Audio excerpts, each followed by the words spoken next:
Have you ever wondered how a tiny creature can teach us the biggest lesson about strength and compassion? Hey everyone, welcome back to the channel. Today, we're diving deep into the brave little ant who learned kindness.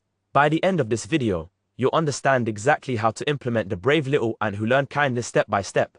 I've spent months researching this topic. Section 1. The Brave Protagonist. Meet Andy, the brave little ant who loved executing daring tasks for his colony. He believed that being strong meant doing everything alone and never showing weakness. Section 2. The Turning Point. One day, a sudden rainstorm trapped Andy under a heavy leaf, rendering his bravery useless. It was not physical strength that saved him, but a passing beetle's gentle hand. Section 3. The Lesson of Kindness. Through this rescue, Andy learned that true bravery is not just about facing danger. He learned that showing kindness and accepting help are the ultimate forms of courage. So that's everything you need to know about the brave little ant who learned kindness.